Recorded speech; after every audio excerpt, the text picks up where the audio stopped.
I was born in Spain, I went to school there in northern Spain, not the very sunny part of Spain. I live with my mum and dad and my younger brother and my grandma. And I went to my local school and then my local university.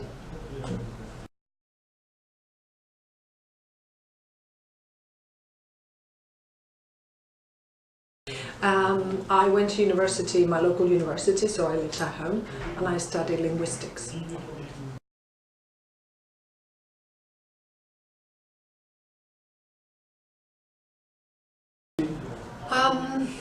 I was involved in the student room where we did we found speakers to come and talk to students about different things.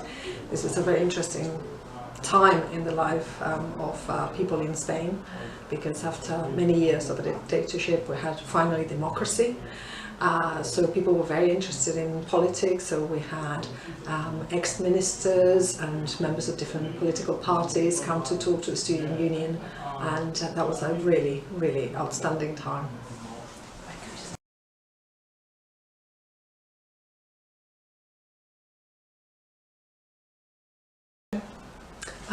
Probably the thing that comes to mind is the first time that I travelled abroad, because as a family we didn't have holidays abroad. We always went to stay locally with family, and it was when I came to England for the first time, and I was 14 years old, and it was the first time that I went on a plane, and the first time that I was in a foreign country, and the first time that I could understand what was going on around me. So I spent 3 weeks living with a family, and it was magical. At the end, it was magical.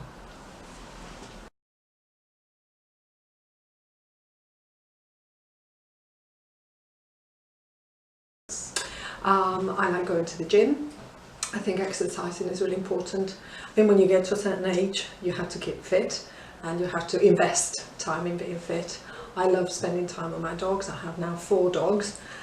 So taking them for walks, and I support my husband, who is into drama, acting, advertising and photography.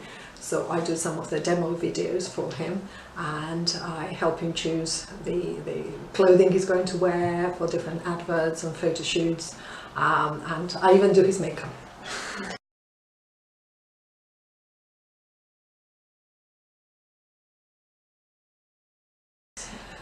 Probably the most important thing, and the thing that will make a difference to your lives, is to think really about the thing that motivates you.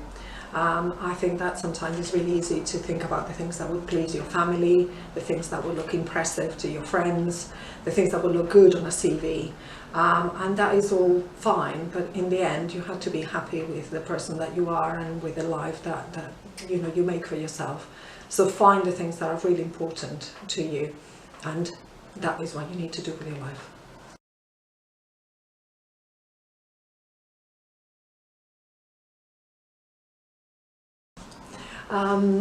Mrs Binks, and we spend a lot of time talking about bringing up children, and places to go, and nice food we've tried, and films we've seen, or new television series that she started watching or I have seen, and shoes. We talk about shoes as well, and handbags.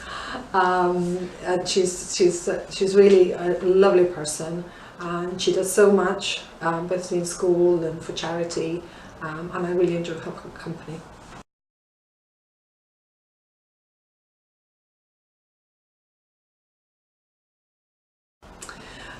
Favourite word? I don't think of favourite word. I suppose about quotes, I can think of some from when I was little, but they would be in Spanish, but they're from a particular book, which is The Little Prince. And I don't know whether you have read the book about The Little Prince, but it is about this, it's about imagination, and it's about seeing the world from a different perspective. And because I was brought up in a very small community, I thought that it inspired me to see the world from a different perspective, and to be a bit of an adventurer and try to go different places and do different things. So that was quite inspirational.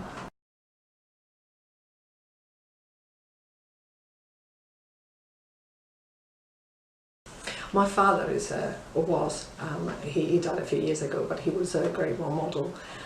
He was the second eldest child in a family with 17 children, and he had to stop going to school when he was really young. So he couldn't read or write, but he worked very hard to help the family. And when I started in secondary school, he decided that he wanted to learn to read and write. So my brother and I helped him, and I thought that was a real show of the kind of person that he wanted to be. He still wanted to do different things, and he became an avid reader. So there was a massive collection over the years of books in the home. I think somebody like that, coming from very humble beginnings, makes such a good, happy life for himself and his family. It's inspirational.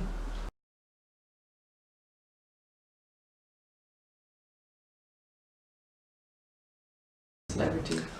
Not a celebrity. I think some people say that I look like my maternal grandmother, but I'm a lot taller than she was.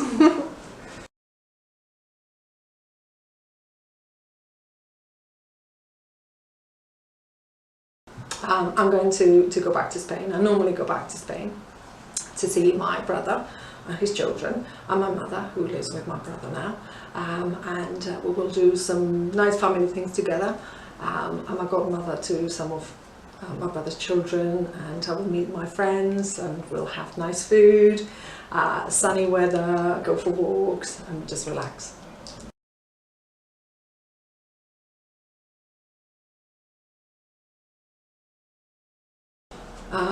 Probably the last year has been the most upsetting year ever. I was gutted when the outcome of the referendum was that the UK wanted to leave Europe. I still cannot believe. I'm still hoping that somehow somebody will say this is ridiculous, and we need to stop, and we need to sort of bring things back. This country is made very special because of the people that come and work very hard and do different things. When I look around me, I look at the teachers, and I go to universities and I see all the lecturers. If we lose all that talent and the ability for people to come and bring their passions, and for people from the UK to go to other countries, we will become a proper isolated island, and I think that's just sad. And Trump, unbelievable man. Is there something about the Americans that he got elected? I cannot believe it. It would be just as bad if Bojo was elected instead of Theresa May. Just as bad. Boris Johnson shaking hands with Trump. It's like your worst nightmare.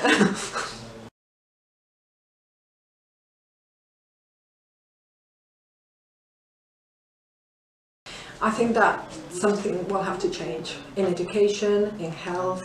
Most of the services that are provided for people, for older people, are collapsing because there isn't enough funding. And schools are the basis of everything. If you don't get students prepared to be the doctors of tomorrow and the teachers of tomorrow and the engineers and everything else, then you will have a country that will collapse, and we're cutting and cutting and cutting and expecting people to do as much but with nothing. That is going to be damaging to the future of this country. So I feel quite disappointed that we're not investing in young people.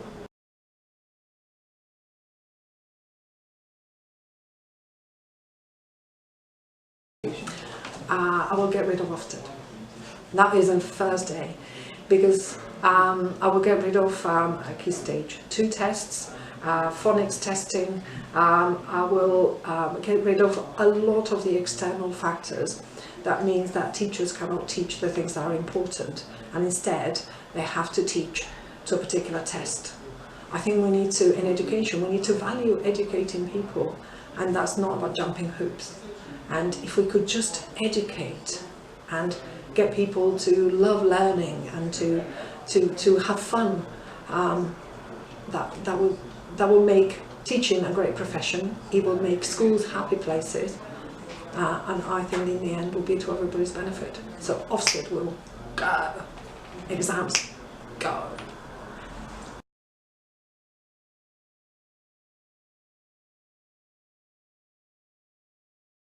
I enjoy both things. They're quite different. I mean, when you're a teacher, you develop relationships with individuals, with students, and you see them develop and grow and learn, and you help them. You see them upset, and you try and you help them academically, but also personally. When you are a head teacher, you actually, well, I see everybody in the school as my children. So you do the same for the teachers as you would do for your class. You make sure that they have what they need to do the best that they can. You support them. If there are any difficulties, you help them. So one you work with children, the other one you work with adults, but actually it's about the same thing.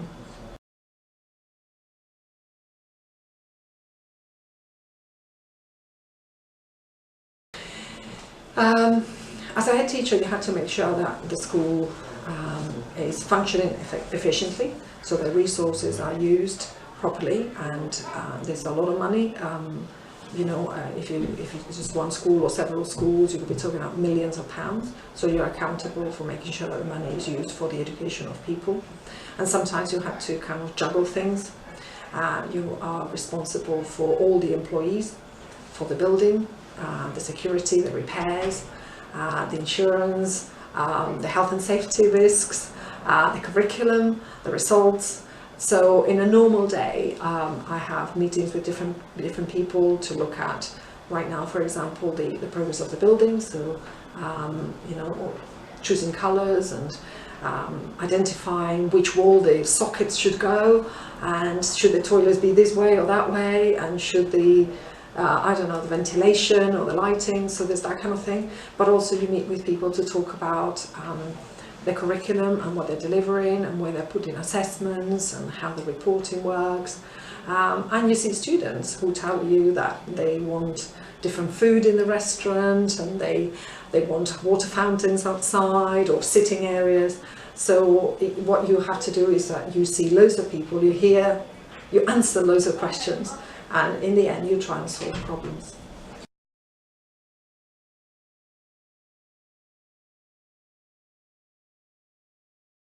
I think it's a lot of responsibility, and there are times where you could really not sleep for worrying about things. So you worry about the budget, and if, for example, suddenly a couple of weeks ago, one of the freezers in the restaurant stopped working. So I was worried that it was going to cost thousands of pounds, because it's a big walk-in freezer, and we didn't budget for it. So where are we going to get the money? So sometimes you start thinking about things and worrying about problems. Sometimes you worry. For example, I never sleep the day before results day in August, both the GCSE and the A-levels, because I'm thinking about the offers that people are holding, and what's going to happen, and do they want to go through clearing, did they get better than they thought, and do they want to rethink things, and who's going to have what issues. So there is, because actually there's sort of people's futures.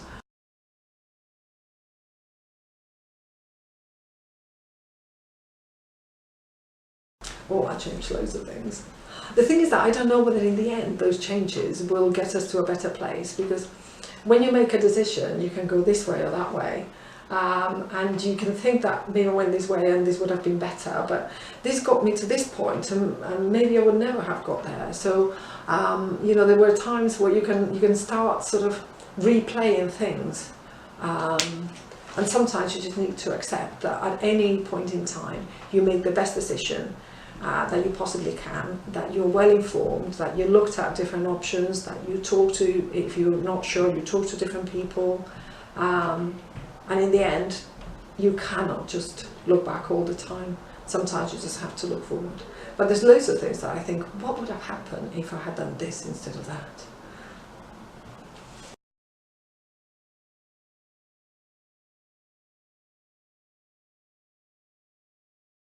for enjoyment, and reading Boys and Girls Learn Differently.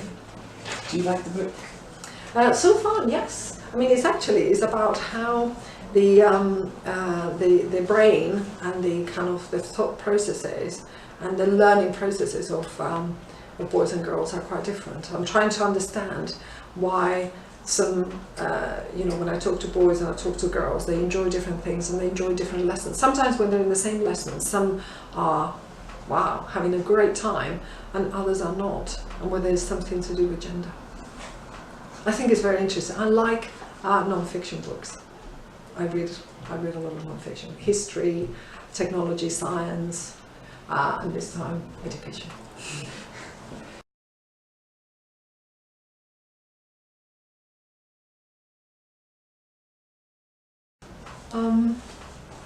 I don't know, passionate,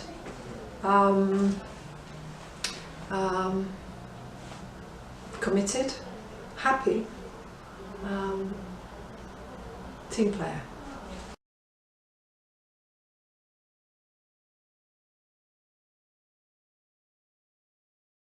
Okay, strengths and weaknesses. Strengths, I think I'm quite easygoing, so I can work with different people, I can adapt to different situations, and that's good socially in my personal, social and professional life, because you have to work with different people, so I think that's a good thing.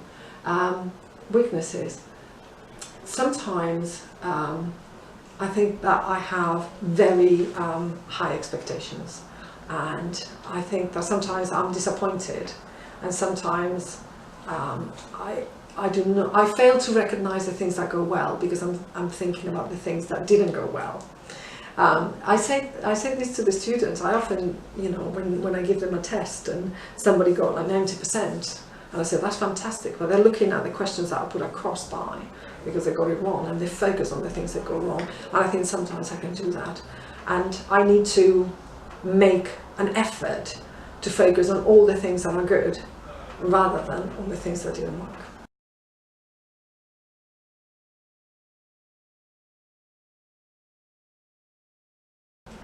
Yes, I guess so. We had to learn to cope with it, don't we?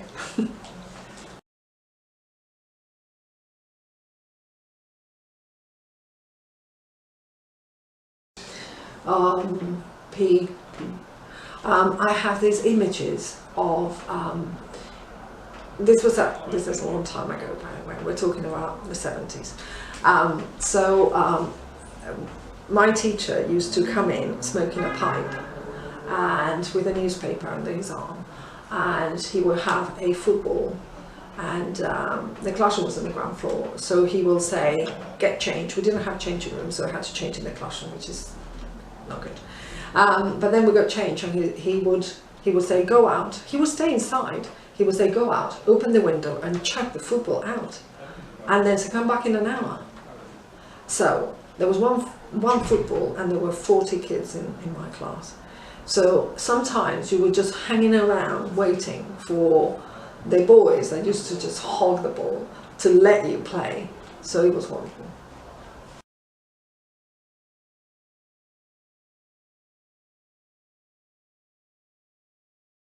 Languages. And why? I don't really know.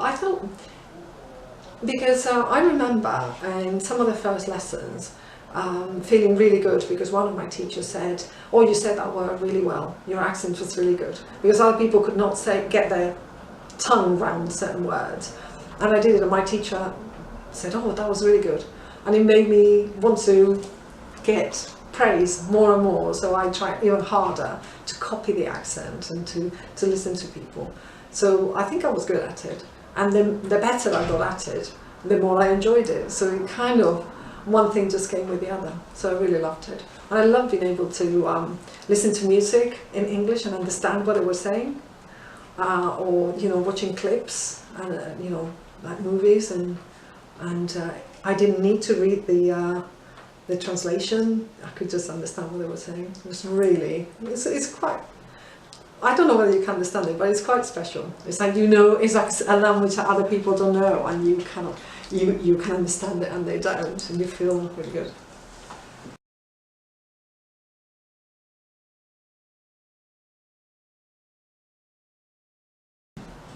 The least favourite is marking and reports. I think there's, you know, sometimes there's a lot of, it's very repetitive. You can have, if you're a teacher, you can have 200 books to mark. And you start with a lot of enthusiasm, but after like about 30, 40, 50, 60, 100, it starts being quite, and it's the same piece of work over and over and over. Marking exams, for example, end of year exams, is tedious, really tedious. So that's my least favourite. My most favourite is the moment where a student gets it. And sometimes you can physically see it, because I suddenly go, because I got it. And he's amazing. It's like the light just comes on.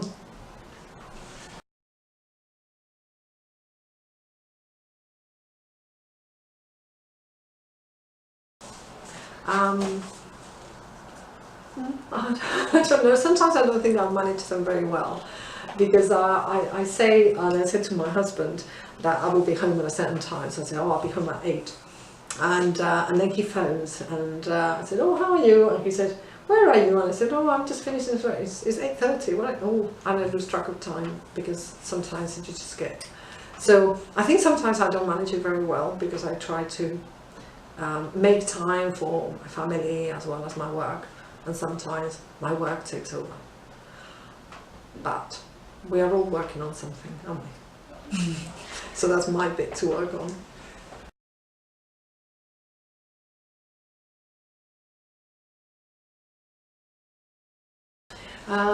Probably negotiating. I think that when I was younger, I used to think I knew everything. Was very clear, you know, like this is how it needs to be. This is the right way. I think over time I have learned to maybe listen more to people, and you know, find a kind of a middle ground where you know, we can agree and we can then move forward. So I think sometimes it's a sort of give and take, and kind of compromising on some things to make something workable. So it's a bit, I suppose it's kind of almost political, isn't it? If you kind of corner yourself, then you will end up alone. Whilst if you kind of go out there and you're willing to kind of listen and maybe modify your views, because you're incorporating somebody else's point of view. So I think that's something that I've learned through working, because sometimes you say to the students, this is how you do something, and then they go like, aye, why not this and why not that? And sometimes you sort of think, actually, that's a good point. I'm not sure why we do it this way. We just done it like that for ages. And it kind of, it makes you better. It makes you more reflective.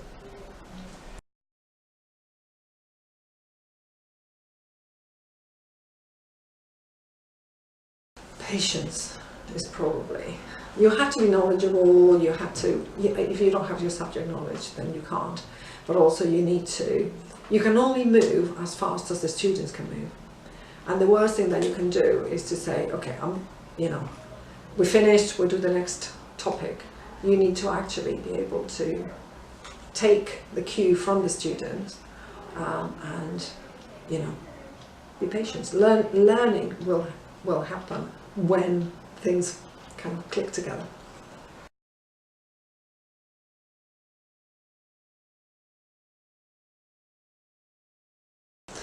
My ideal lesson is one in which you can actually properly sit back and let the students take the lead. Because they're confident, because they know what they're doing, because they're helping each other. So there's discussion, and there's sort of, you know, sharing of opinions. So that is an ideal lesson, because there will be a buzz, not because you're making it happen, because the students want to make it happen. And probably the worst lesson I can imagine, one where Students are not listening, they're doing their own thing, they can't be bothered. That will be an awful lesson.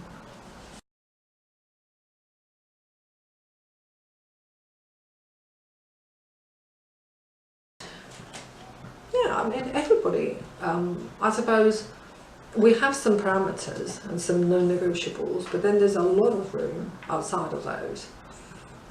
So different teachers use their own personality and their own style, and they make it work for themselves, because we're not robots, we're just human beings. So there's a fair amount of leeway, whilst, you know, in the end, if the students are not learning, then something is going wrong. But if the students are learning, and they're learning at a good pace, then there's different ways of achieving that.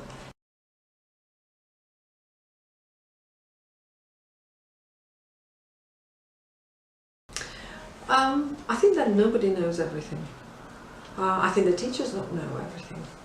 I think that sometimes we need to accept that we excel at different things and we have something to share. So, you know, when I teach Spanish, obviously I know Spanish is my mother tongue. I wouldn't even say that I know every single word there is in Spanish, but I probably know a lot more than my students would. But it would not be unusual for me to try and show them a clip or to have something in the computer and not being able to make it work.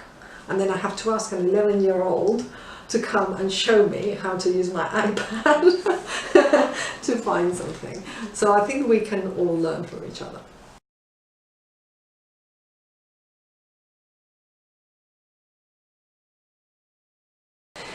In teaching, my biggest success, without a doubt, is the results of the students. When the students do well, there's no bigger success than that. And as a teacher, I've had some, you know, over the kind of 28 years that I've been teaching, I've had some, and I remember them, and some of them I still keep in touch with, students that I taught that now have children at university themselves. And they still remember lessons, and they still remember, and they still use some of the things that they learned, and that is amazing. So learning is amazing. So that's probably the thing that, you know, I will remember and enjoy the most about my career.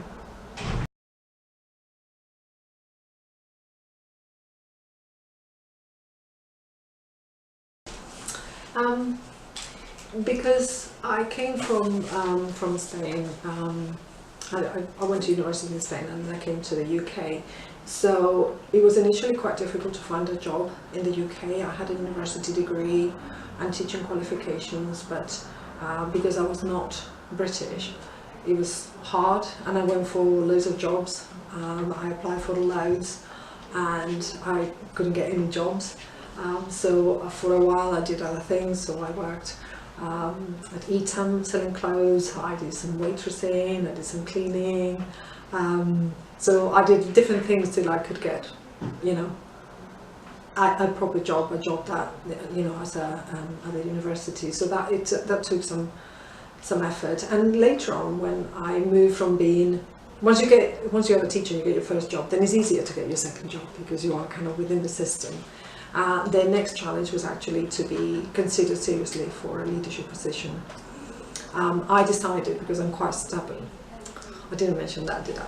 But I'm quite stubborn, and people suggested that I should adopt my husband's name, because then I'm married to a British citizen, so I would have a British name, and people would like me better if they saw my application with my husband's surname.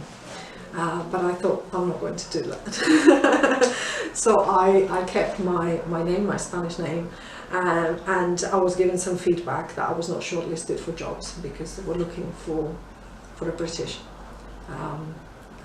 name, and that schools were not like a leader who was a foreigner.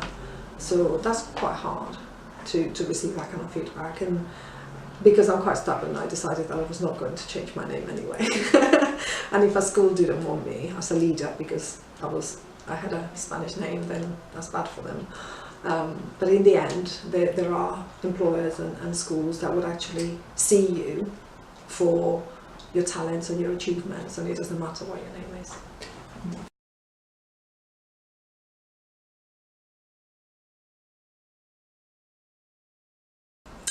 We met in the theatre. We both went to see a piece of theatre. I like going to the theatre. And it was a Russian company. And they did something, a type of theatre which is physical theatre, so they do not speak. It was actually amazing. So we were sitting next to each other, and then we started sort of talking. We had a drink in the bar at the interval.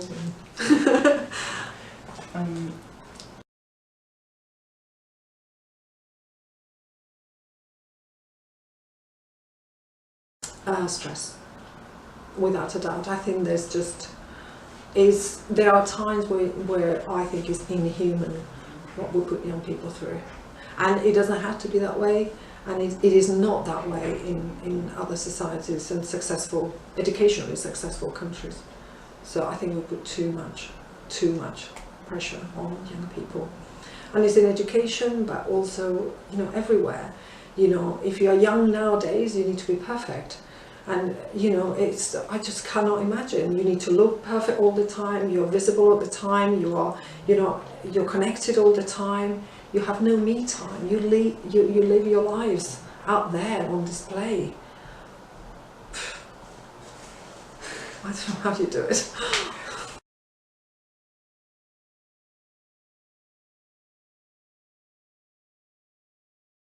A little bit, and I think the stress that is good is the stress because you're self-motivated to do better. So it comes from within. You push yourself, and that's good.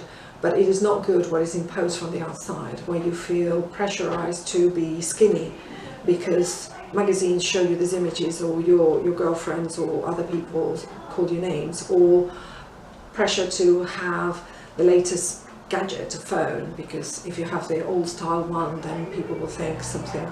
I think there's a lot that is pressure that comes from the outside, and stress that's created by that, and that is really, really bad.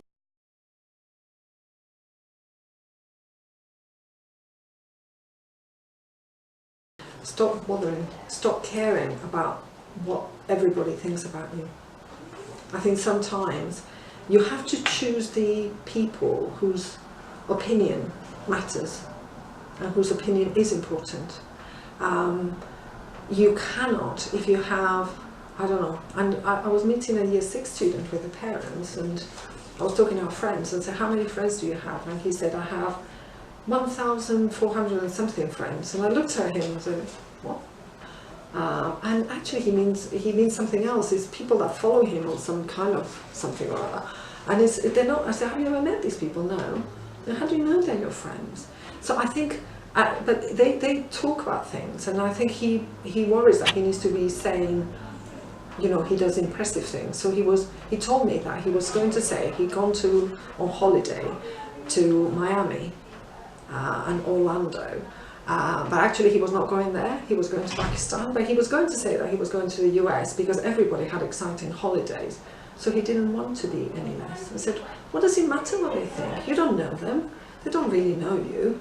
Ignore them. Just think about the people that really care for you and they want you to do well. Those are the ones that matter. Ignore the rest.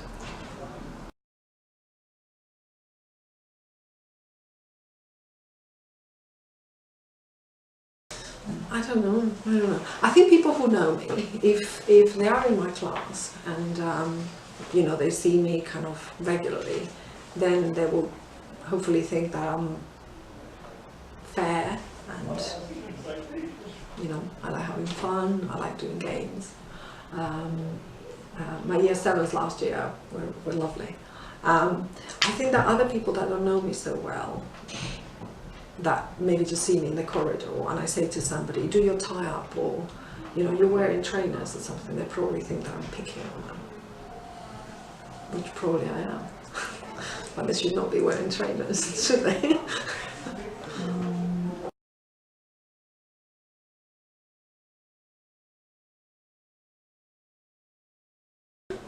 It matters. I think it matters in a small, but it matters in a big sense as well. It matters in a small sense because when there's a disagreement or somebody's not happy, unless you listen to how they're feeling and why they're feeling that way, you cannot resolve it. So sometimes with individuals it matters, but it also matters with whole groups. You know, it matters, and your priorities, you know, in the sixth form are quite different to the priorities of a year 7. It doesn't make yours more important than theirs, it just makes them different. And what's difficult sometimes is to balance it all, because if you ask the sixth formers what should the school be like and what should the rules be like, they're going to be quite different to if you ask the year 7. They will want a different kind of school. So what's tricky is, having listened to all of those, find the point where it's okay for everybody, and that's where compromising comes.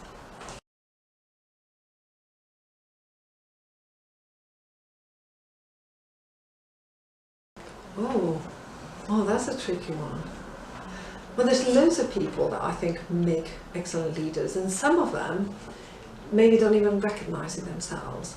And I've had several conversations.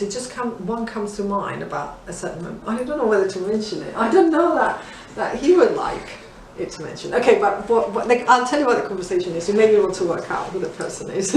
You're pushing it, aren't you?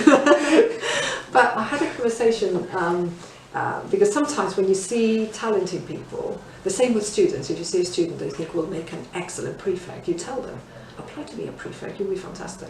So I had this conversation with this member of staff, and he said, no, I like what I do now. I like the teaching bit. I don't want. And I said, well, you know, it actually, you can still have the teaching bit where you have all of these where you can help other teachers as well get the teaching bit right, like you do.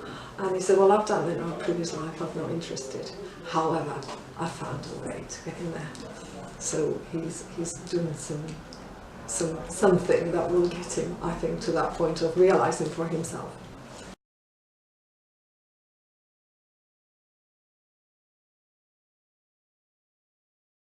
Never. And this is why I think that sometimes you need to be prepared for the impossible to happen, and just be, I mean, never in a million years. You cannot, it's like you cannot even imagine what, I mean, I was born in such a small place, you know, I was the first one in my family to go to university, let alone to go abroad. No one had even been out of the country, my whole family.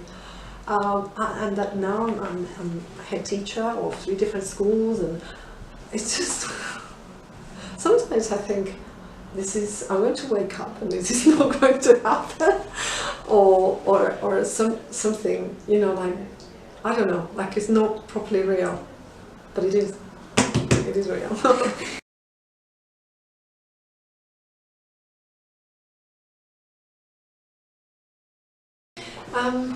Well, I like what I do now, so, you know, I'm enjoying that. There are times where I think that maybe I need to spend more time with my family. There are times where I think that I would like to go back to Spain. I still have family there, and maybe we should, you know, my husband and I move back to Spain and do something in education there. There have been times where I thought maybe we should go into business, because there was one point some years ago where we set up a cleaning business, where we had some cleaners, and you know, that we found clients and so on.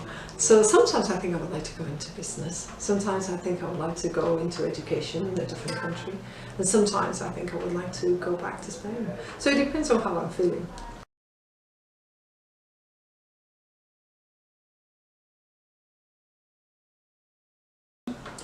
Well, I think in a way, I would never have thought, even 7 years ago when I joined the school, I would not have thought that is what would have happened. But I think Mr. Pritchard coming as head of school, he's going to be an excellent head of school. So it's going to be really good working with him. And we have 2 heads of school, you know, Foxborough and Trevelyan. So actually working with them, with those 3 people, to change education for kind of 2,000 young people, what could be better?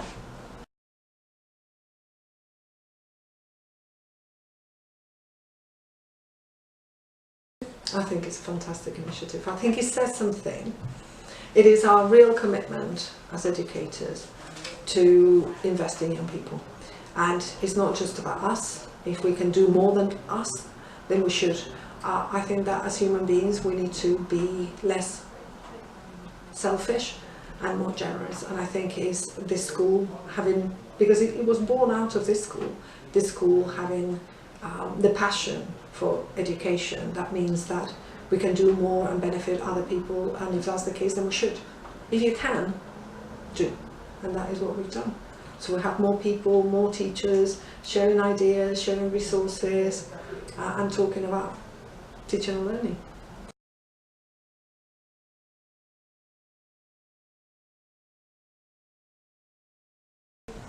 I think he will, I think we're different. Every head is different, and every head has you know, things they're very passionate about. So I think part of what I need to learn to do is to give him space to do his job, and I think that's something that I will have to be very conscious. I shouldn't be micromanaging and interfering too much, because this is going to be, and he has great ideas for moving things forward. So I think he will make those happen, and I need to give him the space to try some of his new initiatives and new ideas, with the benefit of the experience and the years of working that, you know, I bring. So.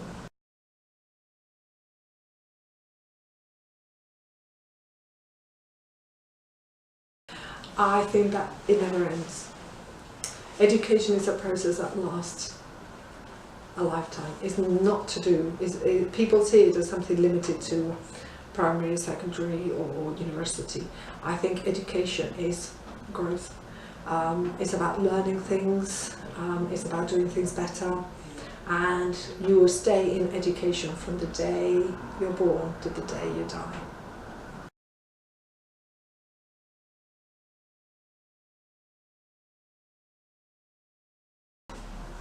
Get more subscribers, get more readers. This is an outstanding magazine. You know, market it, make it go worldwide, make it go viral. Thank you.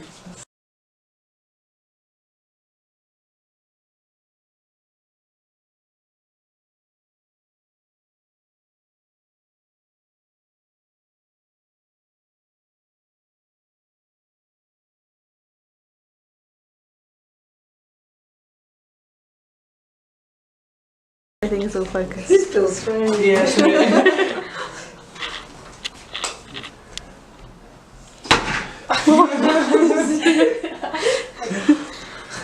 Okay. This was on TV.